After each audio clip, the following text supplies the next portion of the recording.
Well, this guy here calls himself Entangled Mind Cells. He pops in once in a while on my videos. I recognize him as a constant presence on a lot of Flat Earth videos. It appears to me as if this guy and others like him haunt Flat Earth videos, and it is apparently due to fear. It cannot be as stupid as they try to claim, or else they would go watch the Kardashians. Now, anyway, this guy's asking me, why do you think there is a pressure gradient? What causes it? Gravity sure predicts it. Well, gravity doesn't predict anything. Okay, it's people who claim gravity does this and that. Okay, gravity's not sentient. What do I think causes a pressure gradient? Well, I don't think. I know what causes a pressure gradient. A contained environment. We cannot, on the Earth, demonstrate any pressure without a container. So what causes it? Well, gas and oxygen derive from the Earth. Trees, we are told, create oxygen.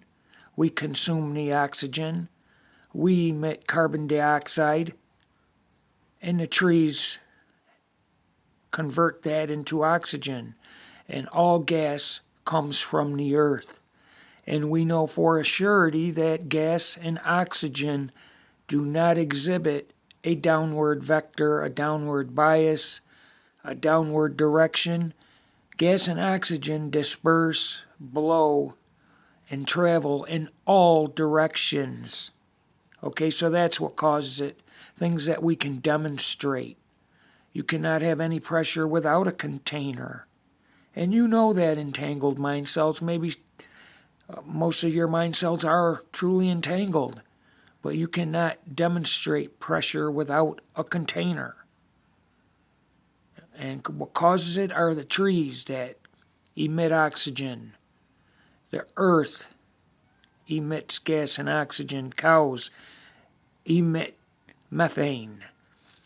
Okay, now he asked me, science does not say the atmospheric pressure at sea level next to a vacuum. This is how they try to demonstrate 14.7 psi. Okay, it says, repeat this, the atmospheric pressure gradually decreases as you go up in altitude until it is near, not at, but near a perfect vacuum, at which point you are in space. The pressure gradient is more than proven and even accepted by everyone, even Flat Earth. That's a lie. Okay? I don't know what other people say, but I say, when I go outside, I can feel a gust of air coming by at 5 miles an hour. Okay? So, we live in a pressurized system, right? But it's not, you cannot compare the contained environment of the Earth to men forcing propane into a tank. Okay, that's not how the pressurized system of the Earth works. It is trees gradually emitting oxygen, and at the same time it's consumed. It is not all being forced into a contained environment until there's no more room to put any more gas or oxygen in it. Okay? When we force gas into a tank, we try to force as much of it as we can into that tank as quickly and efficiently as possible. Okay? And when you do that, the gas expands and expands until it fills that container. Now, a propane tank cannot be compared to the vastness of the contained environment of the Earth. There is nothing in that propane tank consuming the gas that men force into it. The contained environment of the Earth cannot be compared to men forcing gas or oxygen into a tank. Okay? So, this guy thinks because he is told that air lightens a little at altitude at the top of a mountain, that it continues to do so until there's no air left, and then, right after that, there's a vacuum. And this cannot be demonstrated on Earth. We know what gas and oxygen do in the vicinity or around the puny, when I say puny vacuum chambers we make, it is because the vacuum chambers we make cannot compare to what they tell us the Earth is within, an infinite and expanding vacuum universe billions of light years across. 1 light year is 6 trillion miles. To emphasize the enormity of a trillion anything, a trillion seconds would take over 30,000 years to go by. Now imagine 1 trillion miles, how far that would be. Okay, so we know for a fact that gas and oxygen always fill the puny vacuum chambers we make. Okay, so these people are saying it's a 10 to the negative 17 torr infinite and expanding vacuum universe. And what they want us to believe, that the atmospheric pressure gradually decreases as you go up in altitude. The higher you go, air gets thinner and thinner and thinner and thinner until there's no air, and then there's a vacuum. And that's what these people believe, that the gas and oxygen of the Earth is in the vicinity of an infinite and expanding vacuum universe. Per any reasonable scale, verbally stated, the Earth would be like a grain of sand within, surrounded by, and directly next to an infinite and expanding vacuum universe, billions of light years across. Okay, that infinite and expanding vacuum would expand into what you call the atmospheres of the Earth. 5 layers of gaseous layers that are velcroed somehow to the outside surface of the Earth. And then we have them telling us that the Earth is darting, whizzing, and orbiting the sun. So it is having direct contact with this vacuum. I would say it's running right into it as it orbits the sun. So we have that in an expanding infinite vacuum universe. And somehow the gas and oxygen on the outside surface of the Earth is protected, and it does not fill an infinite and expanding vacuum, because we are told about some force or power called gravity that has never been directly detected itself. It has never been directly identified itself. It has never been isolated itself, and it will never be harnessed itself, because gravity itself hasn't 1 iota of presence or substance of itself to directly detect, identify, isolate, study, and then harness.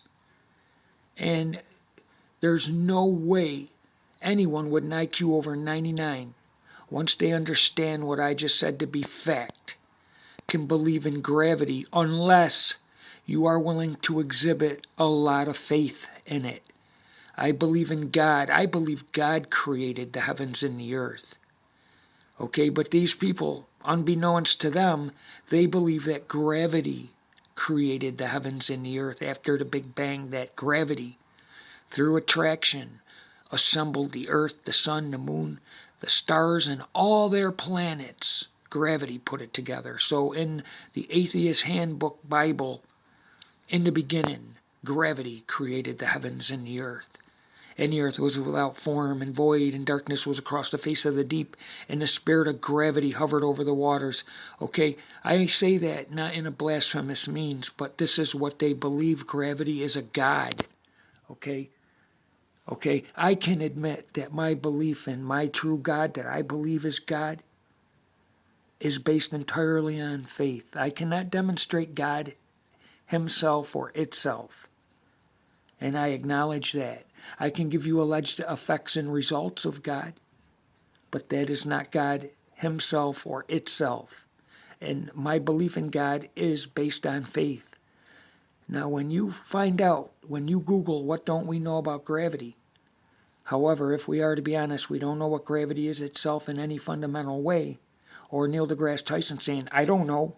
We don't know what gravity is itself. That's because There is no gravity itself. There's only what it does, what it did or will do, its alleged effects or results. So gravity to you, unbeknownst to you, is your God. There is no gravity itself to pull down the gas and oxygen they call our atmospheres. So they want you to believe that gas and oxygen are pulled down to the earth, and gas and oxygen go up. It goes up and down like a conveyor belt. You see, but it comes down and then it goes up and stops. It doesn't stop halfway. It stops right at a certain point, which they say beyond that point is an infinite and expanding vacuum universe. That's illogical. Okay? 14.7 psi, they tell us we don't feel it because our bodies and the earth is exerting in an upward manner, motion, direction. 14.7 psi. 14.7 psi is coming down and 14.7 psi is coming up. So they couldn't cancel each other out if it's a conveyor belt going down and up.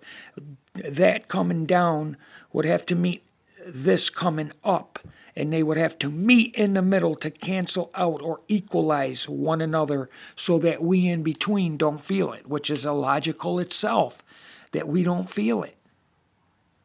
How can 14.7 psi pressure coming down the weight of a small car over your head per every square inch, you don't feel it, and you don't feel the same amount of pressure going up? But they both feel each other, they meet, they cancel one another out so we in the middle don't feel it.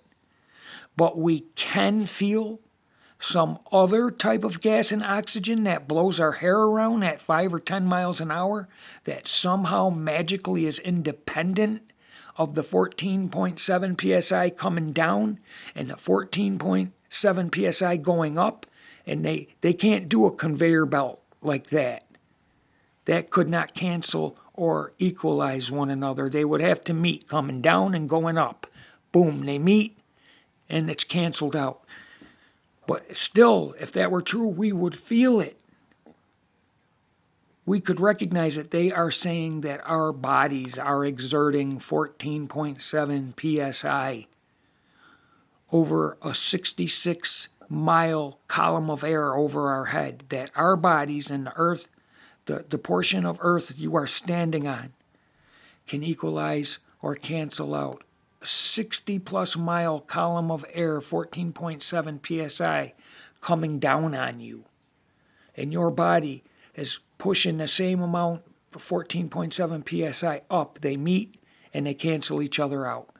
That is illogical, because while that's all going on, you can feel some other gas and oxygen blowing your hair around at 5 miles an hour that somehow is independent and is unaffected, and that movement of gas and oxygen dispersing in all directions is not canceled out either. How does it become non-exempt? It's exempt from what's going on there? That is illogical. Okay, the bottom line here, and then this guy, come on. And then he says the pressure gradient is more than proven and even accepted by everyone in flat Earth. No, it's not. I'm a flat Earth a recipient, individual who follows the flat Earth. And what this guy is saying here, flat Earthers have proven the pressure gradient and even recorded traversing 99. I don't even think he knows what traversing means. Maybe. 99% of the pressure gradient from sea level to space with high altitude balloons. Only a measly 1% of the remaining pressure needs to be lost. This guy's an idiot. A high altitude balloon, they go up like 20 plus miles. How is 20 plus miles from sea level going up 99% of the gas and oxygen of the Earth and 5 layers of gaseous atmosphere that they say cover the Earth? How is 20? They say the Kármán mine is 60 plus miles above our head. Okay, they got multiple spots where outer space begins. The first one is the Kármán mine at some 66 miles high. So how is 20 miles from sea level going up 99% of all the gas and oxygen atmosphere of the Earth that they claim is covering the Earth. Flat Earthers have proven the pressure gradient and have even recorded traversing 99% of the pressure gradient with high-altitude balloons from sea level to space. High-altitude balloon only goes 22 miles high. How is 22 miles above sea level 99% of anything? That's illogical. Idiot. You're an idiot, dude. And this is what I deal with, these people claiming to know what everyone else thinks or says. And he does have a small idea, because like I said, this guy haunts a lot of other people's flat earth videos, and he occasionally shows up on mine, but he's an idiot. He's not telling me what he thinks. You see, he plagiarizes Wikipedia, Google, and instantaneously believes it and memorizes and regurgitates it. And it's disgusting. It really is. Everything they believe cannot be demonstrated. Pressure without a container, that can't be demonstrated. Gas and oxygen always fill vacuums. They cannot exist side by side. That cannot be demonstrated. Gas and oxygen always fill the puny vacuums we make. And they admit themselves they don't know what gravity itself is in any fundamental way. Neil deGrasse Tyson, I got it. I'll put the link under the video to anyone who wants to debate that. They admit they don't know what it is in any fundamental way. That's because it doesn't have one iota of presence or substance. And if you don't have one iota of presence or substance, it's because it's not real. Good day.